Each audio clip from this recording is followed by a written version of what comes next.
From the heart of Worcester County on Maryland's coast, I'm Commissioner Chip Bertino, and you're plugged into the Conduit Street Podcast, the place to learn about the policies affecting local government in Maryland.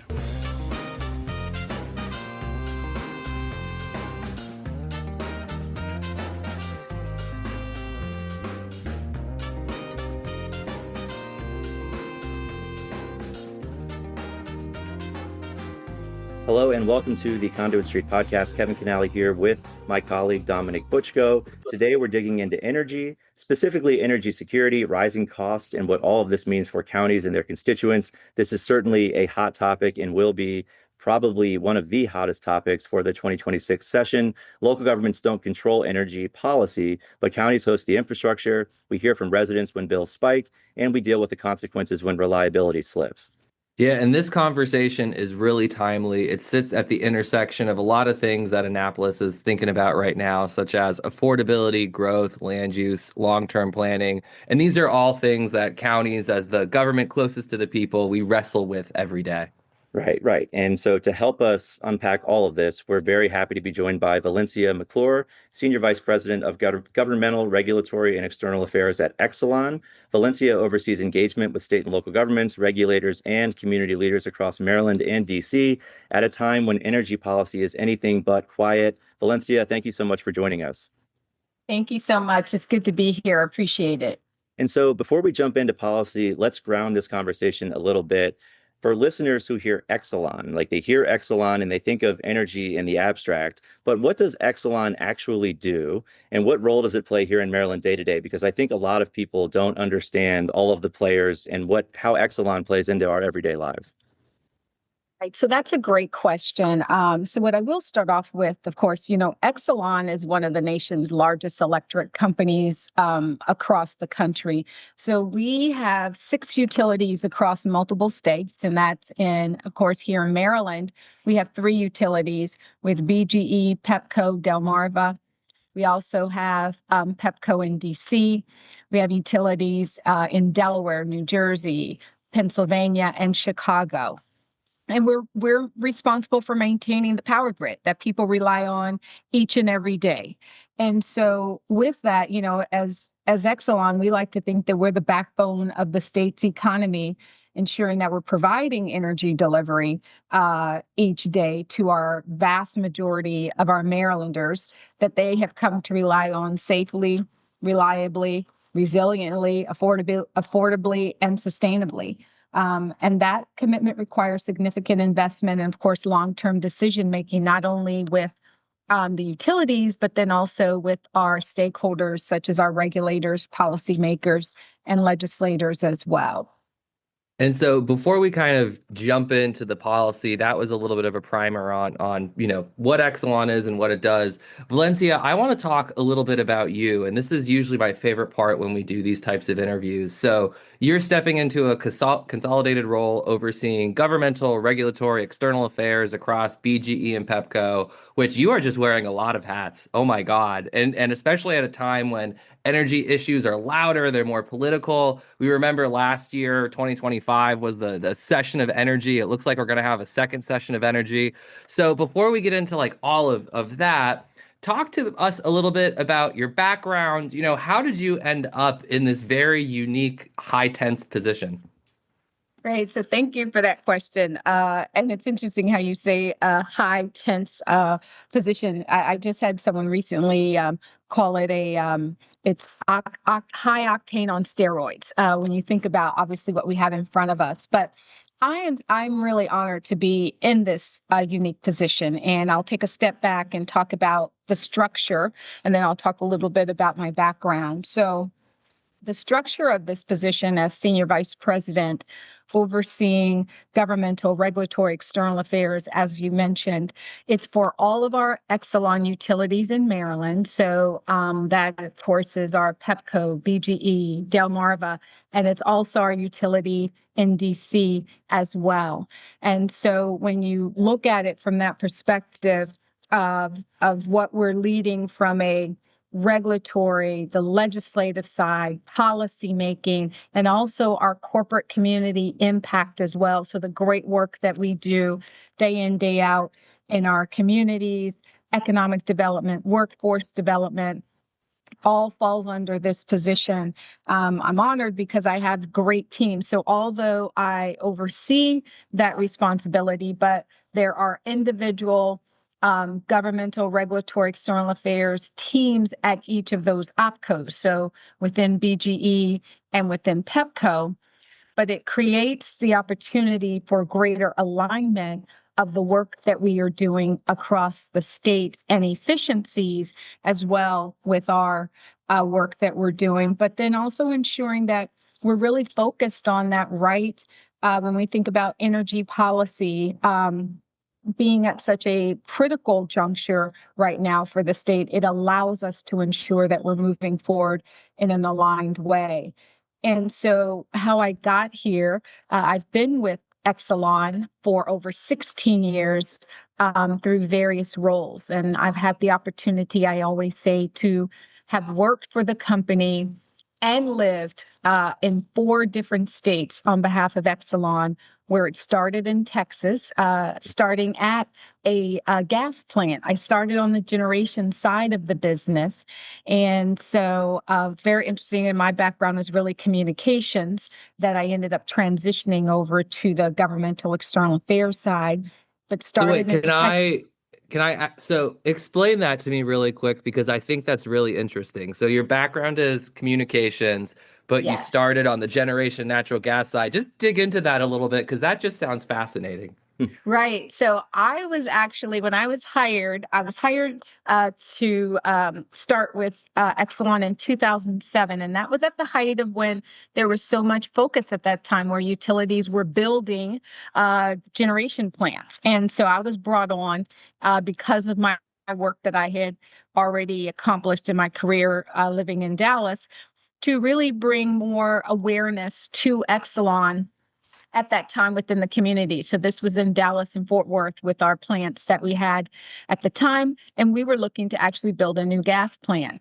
And so as the market then took a turn in 2008, our plans changed. Fortunately, I was promoted to oversee communications for all of our generation side for Exelon. So that was gas. At that time, we had coal, wind, and solar. So it was all of our generation outside of nuclear. And so at that time, then I moved to Pennsylvania to our generation. Shout out to the great Commonwealth of Pennsylvania. That's where I'm from. Anyway, go on. I was in Pennsylvania for 5 years, actually. Until then, I transferred over to BGE to oversee communications for BGE. So this was back in the end of 2012 that I made the move. No, sorry, 2013. And so I was with BGE for over 7 years. And then I moved back to Texas and then came to DC as region president for PEPCO, overseeing our PEPCO utilities for DC and Maryland, and then just recently promoted to senior vice president. So I've had a great career with the company, very exciting career with the company. I always say growing up, I grew up in a military family. My father was career Air Force. And so by the time I was 16, we had moved 6 times. And not knowing at that time, but it prepared me, I always like to say, for my adult life, to be able to not be afraid of taking the risks, not being afraid of change, embracing change.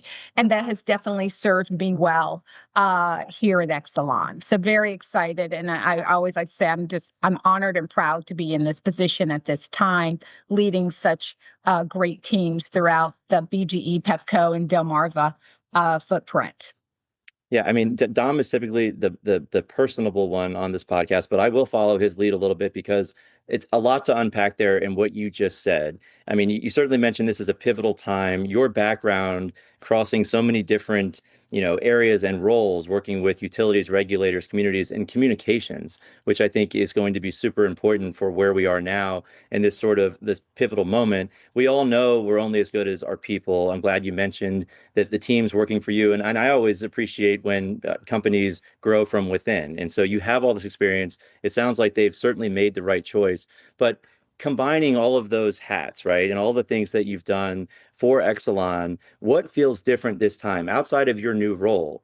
either in the scale of issues or just in expectations coming from your customers, from local governments. There's a lot going on, and it seems like being communication centric like you are is certainly going to help there. But it seems like it's different, right? Across the board, things just feel different. So, I mean, you've worked across different states, different regulatory environments. You've dealt with different legislatures, I'm sure, but it feels like nationally things are just different.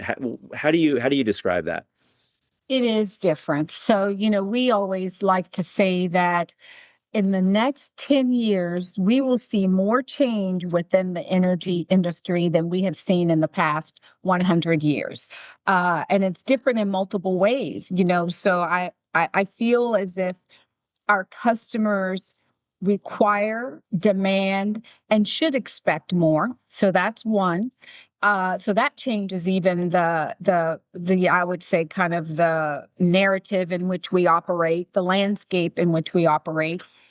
And then with everything that we are seeing with electrification, data centers, the increased load growth, how the grid is changing, investments that we're making, even the way and how we partner and operate within our communities is so different today than what it was when I first started in the business. But it's exciting.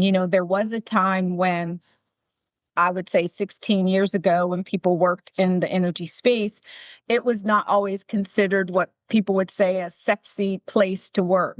But now, when you think about everything that we have in front of us, especially with clean energy, electrification, that nothing happens within a state, county, or city without somehow the utilities being involved. And so that alone just creates an understanding of the significance in which we operate within our communities. And so it's very important for us when we talk about our priorities. Economic development is at the top of our priority. So how do we give back? How are we creating jobs for individuals within the communities that we serve? How are we supporting our local suppliers? Our Maryland utilities within our Exelon utilities within Maryland last year spent nearly $1 billion with our local and diverse suppliers. That is enormous. That was over 40% of our spend across the Exelon utilities in Maryland. That's the type of work that we like to do. That's what we like to be known for when we think about who we are and how we stand up in our communities. We also, with BGE, for the second year in a row, the top philanthropic corporate company within the state of Maryland. So how we're partnering with our local nonprofit, all of that plays into and supports the values of who we are as a company. And now we're at this pivotal point of where we're talking about the need for more generation. How do we ensure that Maryland doesn't always remain an importer, but we too then can become an exporter? And I know you had the opportunity to have Jason Stanek on, I guess maybe a month or 2 months ago, and he continued to reemphasize the need for more generation within the state. And I know that's a big part of our conversation today. That's a major part of a conversation that we'll probably see going into session, and should be, right, as we think about what is in front of us for the state of Maryland.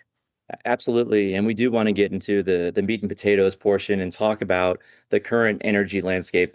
And I'll tell you, on this podcast, we do think your job is sexy. We think energy is sexy. We talk a lot about energy. And of course, right now, so many things intersect with energy. And you said it earlier, nothing happens without a utility being involved. And I think, all of this pressure, AI and data centers, no one could have seen this coming, right? At least in a way that we could have prepared as a nation. So I know everyone's facing a lot of heat right now. And I think we are trying to unwind it and work with our partners, with the utilities, to try and make sure that, we can generate more energy in the state, because it behooves our residents to do so and not to be a net importer. But as we shift to the current energy landscape, from where you sit, I'll give you this kind of just softball and let you cook a little bit. What are the biggest challenges to energy security right now in Maryland? You mentioned we're a net importer, but what are the challenges there there? And from where you sit, what is the biggest challenge to our own security here in the state?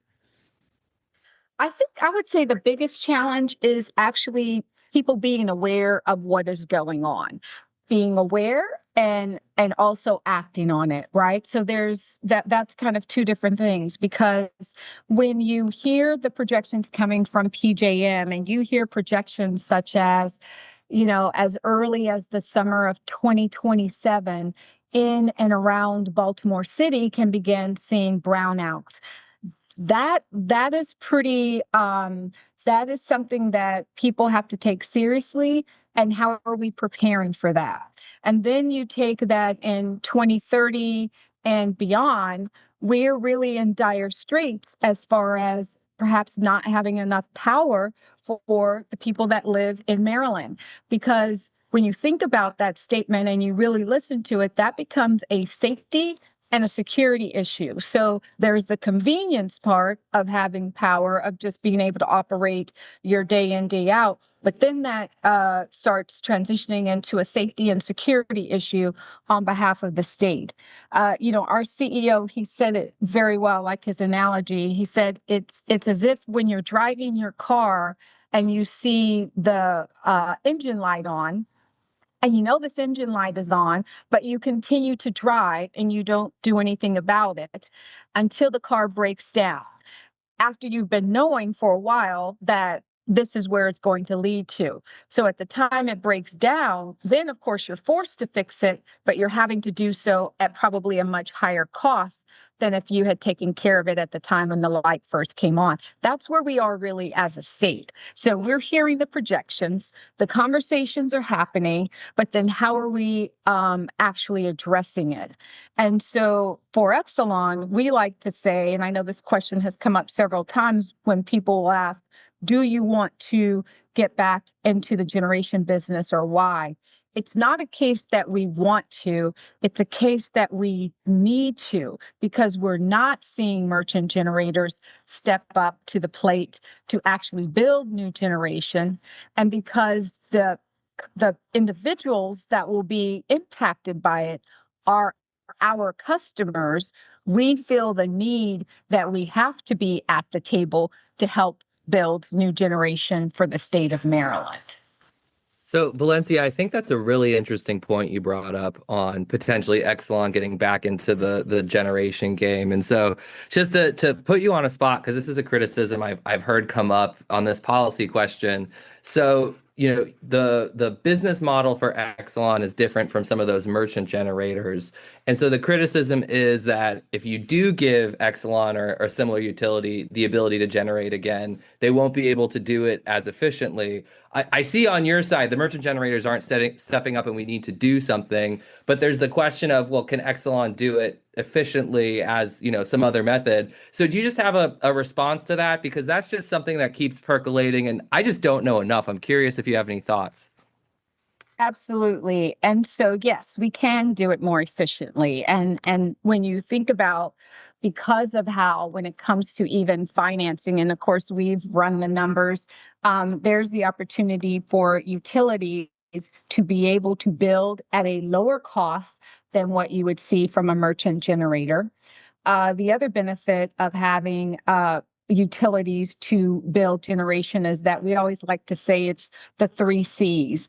It's the cost. We can do it at lower cost, and it helps to manage costs for our customers.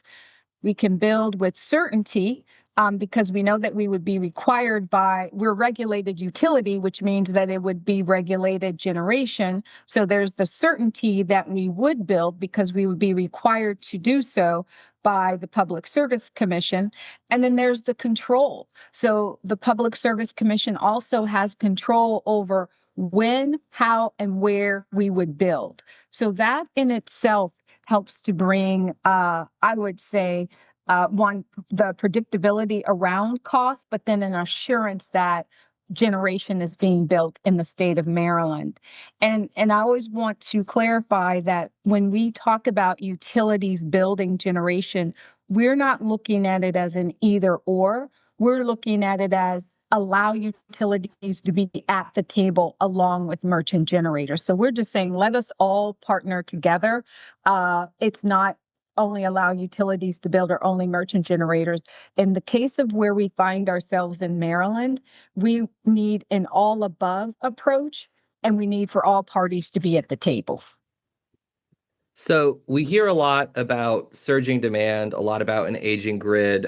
You brought up in your previous part, you said, brownouts in 27. I think everybody is aware that we had our first blackout outside of the Baltimore city earlier this summer, and it was minor and it was concentrated. But like in the United States of America, we had a blackout.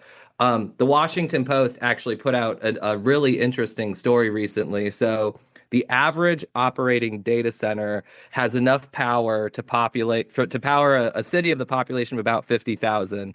The average planned data center is now going to require the amount of power to populate a city of 500,000.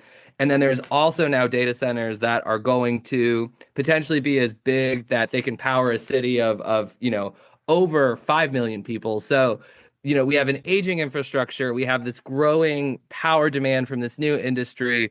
I love AI. I use it almost every day. But where, from your perspective, are we seeing the most strain? Like, where are the pain points?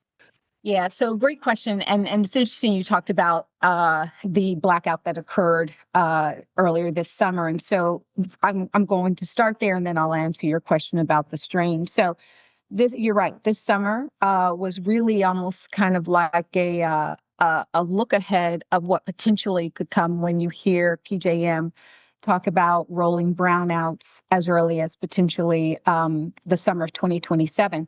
We were at a point of this summer with the Brandon Shores, when Brandon Shores went offline, that potentially 200,000 customers could have been impacted. If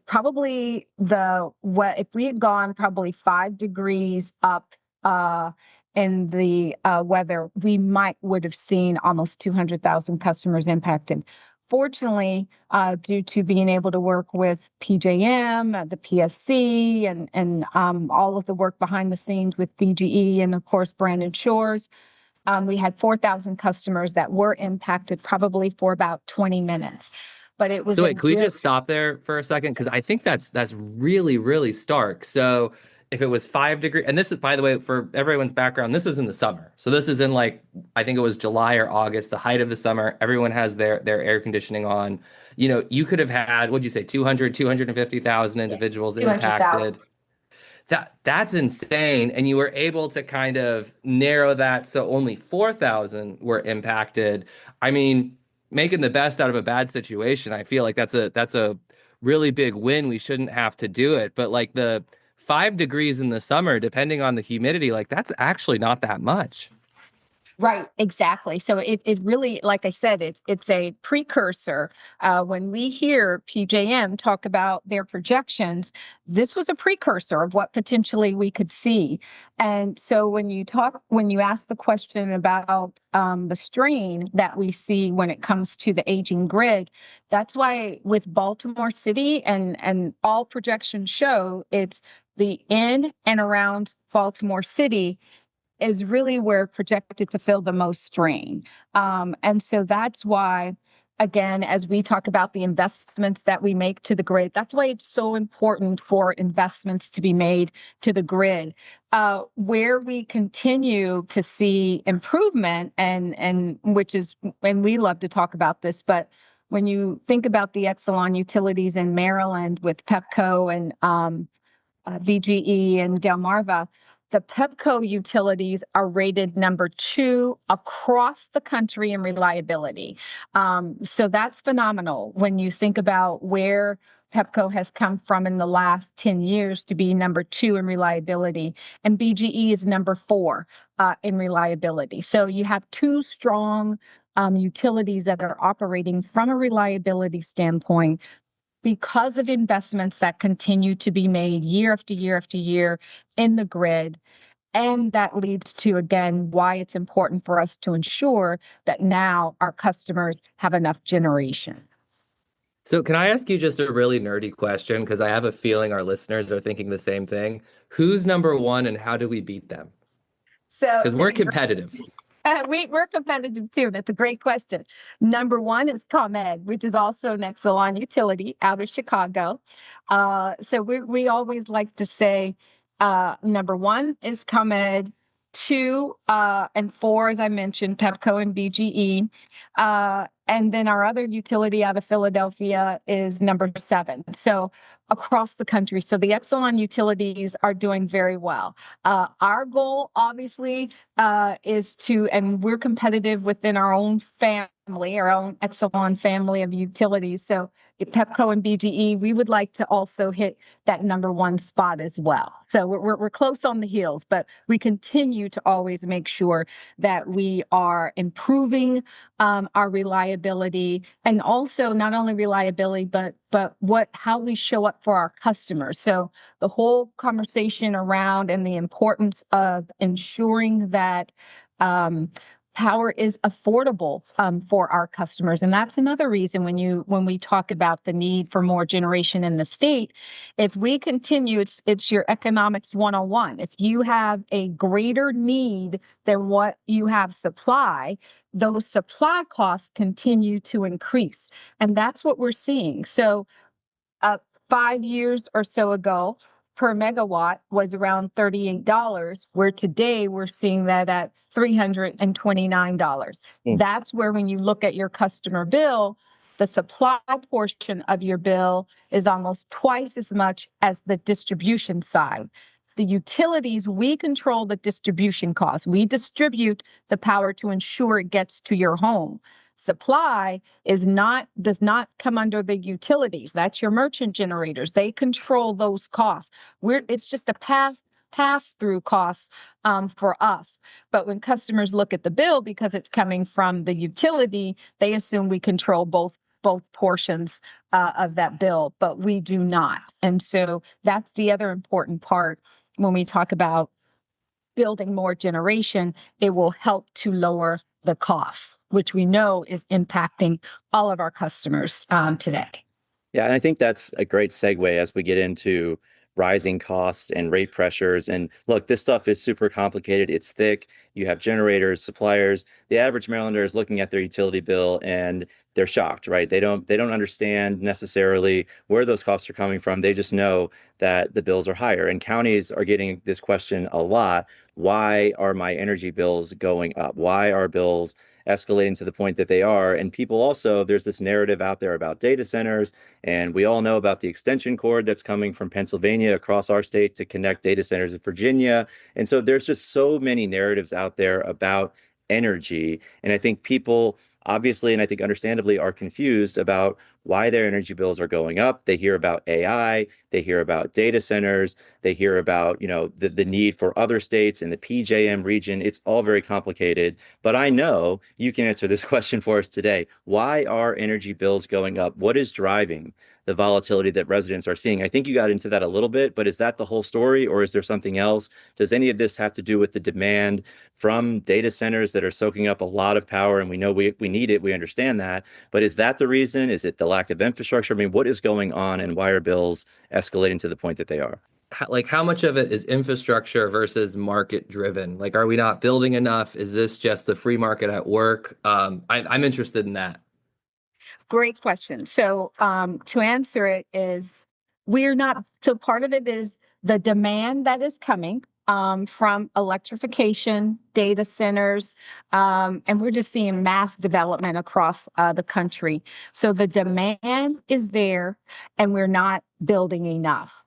So if you have more supply to meet the demand, then that will lower the cost. As I touched on a little earlier, when you think about the megawatts for power, where just a few years ago, $38, and now is roughly at around $329 or so, and you're receiving the same type of power that you were a couple of years ago, but the cost has gone up drastically. That's why you're seeing the rise in the supply costs. So if you take your bill and look at it today, And if you're able to pull a bill from past years, you will see the increase in supply costs. And so fortunately, what has happened is those costs would have continued to go up, right, with capacity pricing. But the governors in the PJM territory, that's a 13-state territory plus DC, came together. This was led by really Pennsylvania governor to ensure that caps were placed on those capacity prices. So it would cap it at the $329. What is happening now, though, is that you have merchant generators that want that cap to be removed, which means then that capacity pricing will continue to go up. It could go all the way up to $700 per megawatt, which means that is a sharp increase when it comes to those supply costs that customers bear. That's the reason why more generation needs to be placed on the system to allow those costs to come down. And that's why we as a company are wanting, if we're not seeing merchant generators come to the table to build, that's why it's important for us to be at the table to build, to help manage the costs for our customers, certainty around having generation within the state, and to ensure that Marylanders will not face the brownouts, blackouts, as we think long term of what the state might endure. And to drop that number, right? So when you are 40, you're relying on 40% of your power, you're relying on that coming from other states. But as other states, as their energy needs increase, we may not always see the availability of power coming from other states. So we need to ensure that we are self-supported within Maryland. Yeah, and I think we touched on, and you talked about it again, and we touched on it earlier, and I want to dig into it a little bit because it is going to be, I think, a big debate in the next session, if you will, and that's talking about, I mean, when we talk about, utilities getting back in to the generation business, I think that, again, this is going to be a big debate, and you will hear pushback from merchant generators, and that's probably going to be, didn't the utilities just get out of this business? And I think you've talked about this a little bit, and why, not that necessarily you want to get back into that business, but that you feel compelled to do that. So is this discussion resurfacing just because of the need and because we need generation? And is it because you feel like if this conversation does come up and if this is where we are, that the utilities would be able to do that quicker and get that generation out in the manner that we need it? Is that the idea here, that, look, we're all in this together and more people trying to generate is a good thing? But again, I think you will hear that pushback. And from a county perspective, we know that stability matters as much as price. So again, there'll be debate on both sides of this, but how do the utilities getting back into the generation business change the stability equation, if at all? So it increases the stability. You made great points about, and the question I guess I would ask is, to a merchant generator that is against utilities being in the generation businesses, the question would be why? Why is there a concern? And then two, are they building? So if someone is against someone being at the table to build, then that question should be to that particular company. Are you building then? That's the immediate question that should be asked. Are you building if you don't want the utilities to build? Because someone needs to build. And so that's really where we are. It does help to increase stability. As I mentioned, if we do nothing, supply costs continue to increase. And we're already at a point of where there has to be some mitigating factors put in place for what we might see in 2027. Because even if a merchant generator or utility builds, you're looking at, for a gas plant, you're looking at anywhere from 5 to 7 years. For nuclear, that's maybe 8 to 10 years. It's a little bit longer, depending on the location of where you are building, or if it's more of an extension, or if permitting has already if permitting is in place. So there are different factors that might shorten that time, but for the most part, you're looking at 5 to 7 for a gas plant. And even with that, when we talk about generation, there's also solar, right? So solar is a part of that conversation, allowing utilities to build community solar, which we know is such a important energy resource when it comes to our low to moderate income customers. That's very critical to us.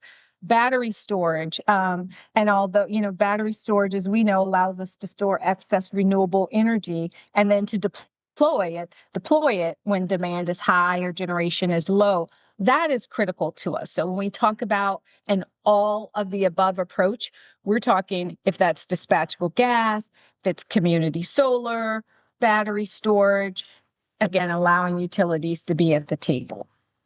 Now, I noticed in that list you didn't mention nuclear. So can you just give a little background, where does nuclear fit into all this? Because we hear from policymakers all the time, local and state, nuclear is this panacea and it's going to solve all of our problems. Just talk a little bit about that. I think nuclear is a very important part of the equation. And the beauty, of course, of nuclear is that it's considered as clean energy as well. Nuclear just takes longer to build. And so if someone is preparing to build nuclear, you still probably need another energy source to bridge until a nuclear plant can be built. But it's very much a part of the equation. So it's the nuclear, gas, solar, and battery storage all makes that all of the above approach. All right, but nuclear is more long term. So that makes sense. So like speaking of long term, as this whole debate plays out in Annapolis, how do policymakers make sure that vulnerable communities don't end up absorbing more risk or higher costs? I think that's a big fear that we hear. If you allow the utilities to generate, this is just gonna, pop on the bills. And so how do we put guardrails up around that? Yeah. And so obviously for us, that's very critical for us as well, too, because we are working all the time trying to help our customers manage their costs. That was evident as earlier this year when Exelon announced a $50 million customer relief fund. And this was across all of the Exelon jurisdictions in which we operate. Within Maryland, it was $19 million fund that we had for our customers.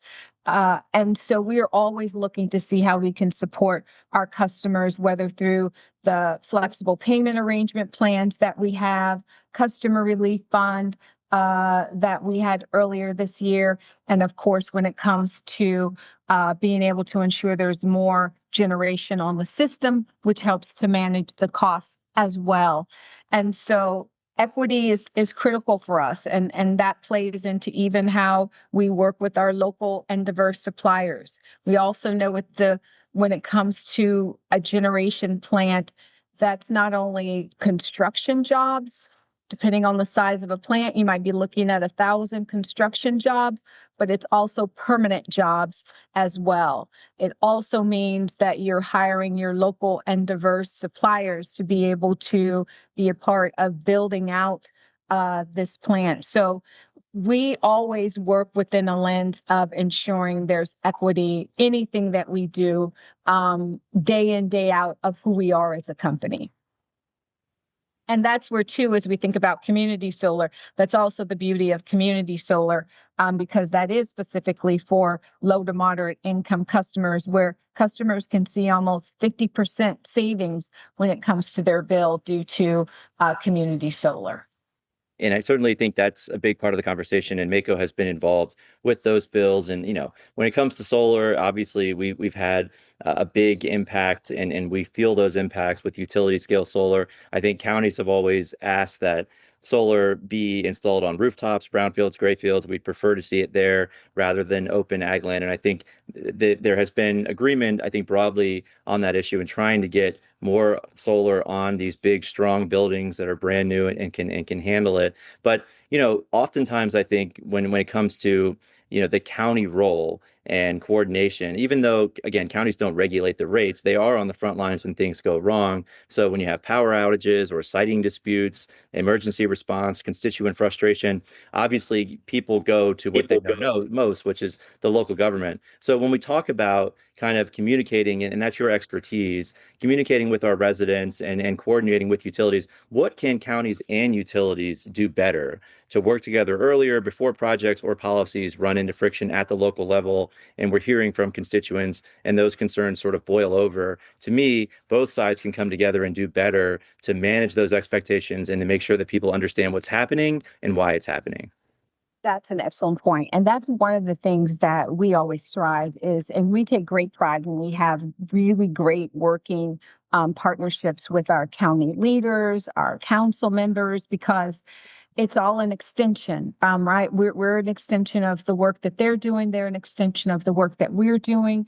We always try to make sure that we're coming way ahead of when we are, either if it's work that we're going to be doing within the communities or the counties, make sure there's full education and outreach that's occurring, because we always look at the counties being able to amplify our voice, our work of what we're doing. And that's why you've seen us over the past, really, I'd say months of, as we, as PJM started really alerting the states of the issue of what was at hand, we quickly then tried to also then make sure we were getting out and amplifying that voice. And then, okay, what does that mean then for our utilities? How do we show up to protect our customers? And those have been the conversations that we've been having.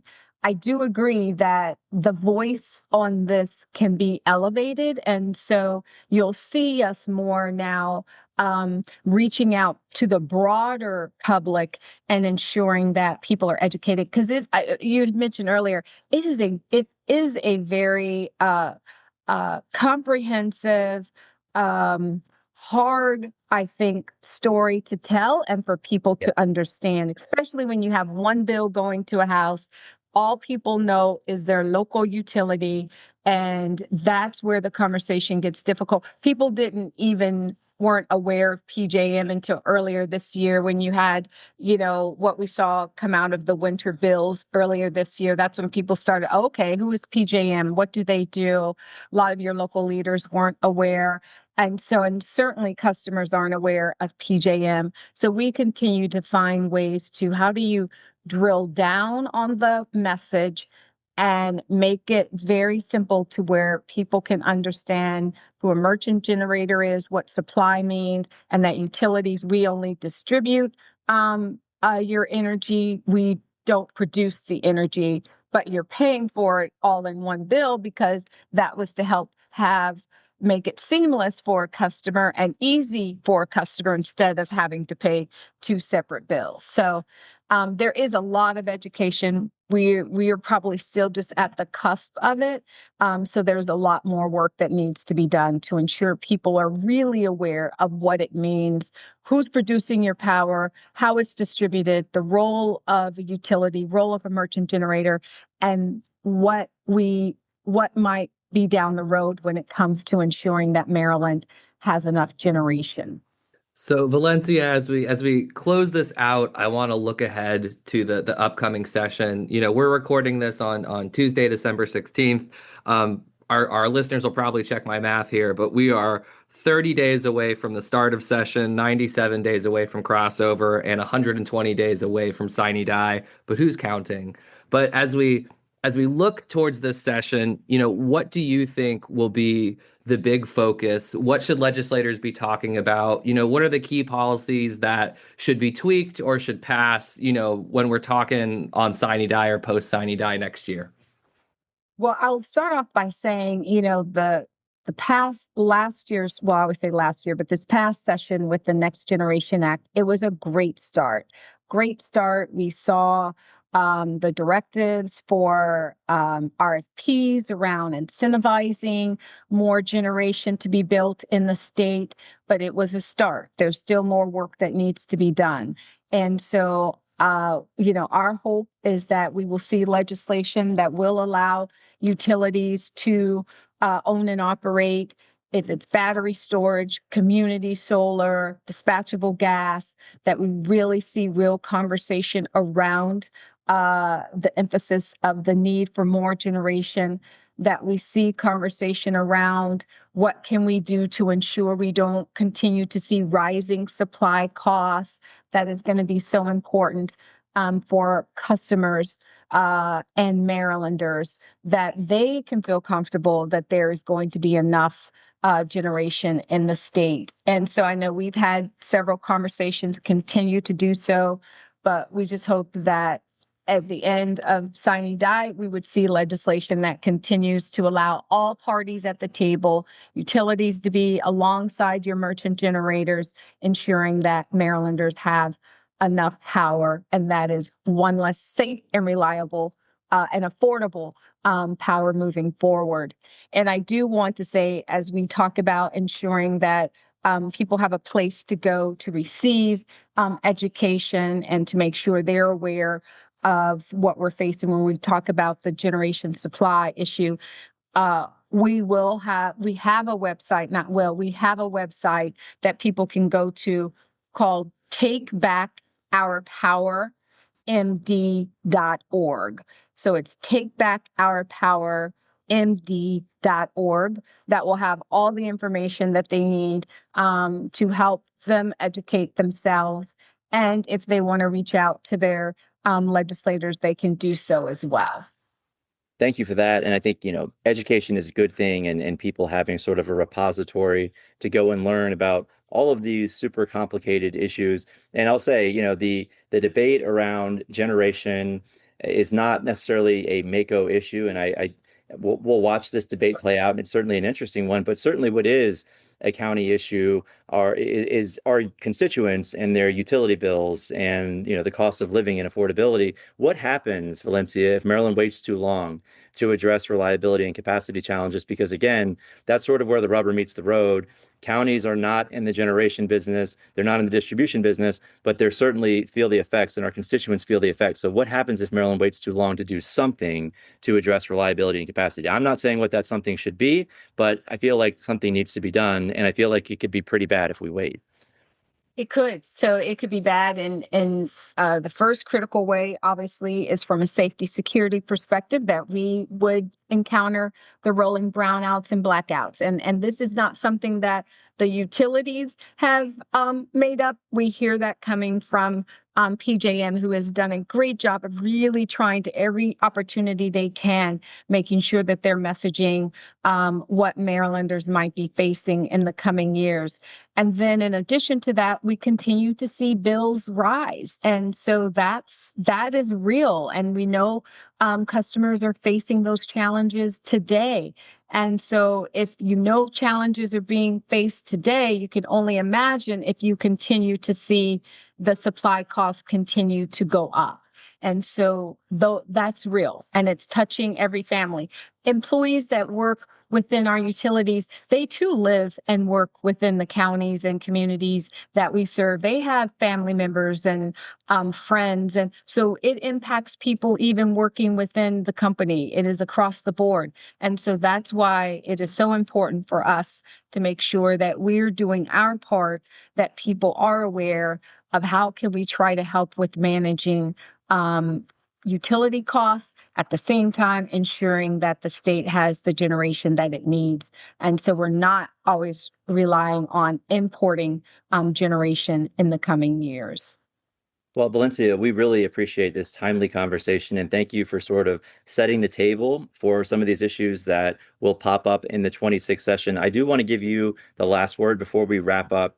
What do you wish that decision makers better understood about how the system really functions? If there were one or two things that you could just be in everyone's ear and sort of explaining to them how this really works, what are those things that you wish decision makers could understand? And if they could understand all of these complex issues, what are the few takeaways that you wish they had as we go into the next session? I wish that legislators, policymakers would understand, as I talked about, it's important for us as a utility to show up in the way that we need to within the communities that we serve. As I mentioned, we live and work in these communities. And so when we give back in a way from, as I mentioned, economic development, how we work with our local and diverse suppliers. We talked about how last year, almost $1 billion that was spent with local and diverse suppliers. Our emphasis on workforce development, the training that we do, how we partner with the local organizations, whether it's your nonprofit organizations, community organizations. That is very critical to who we are as a company and how we show up. And so when we think about what we are facing now, we just want to ensure that people are asking the right questions that should be asked of who, if one company is not building, but they are not a fan of having utilities in the space, then who is planning to build? And how are we going to address the issue? And I think the biggest question to be asked is, what happens if no action takes place? And that's the biggest question I think people have to ask themselves. What happens if no action takes place? And we're 2 years down the road, because technically we're really already behind where we are from right now.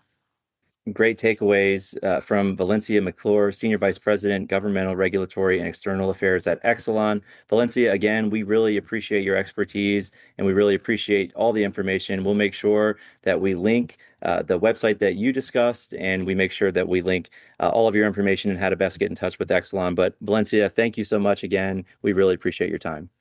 Great. Thank you so much. I really appreciate you both having me on and being able to talk about something that's so important to the Marylanders. Thank you.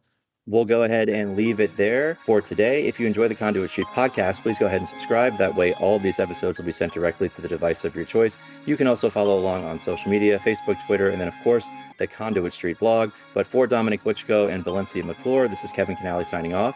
Thank you to Chantel Malcolm Len, our producer, for always doing a fantastic job, and we will talk to you soon.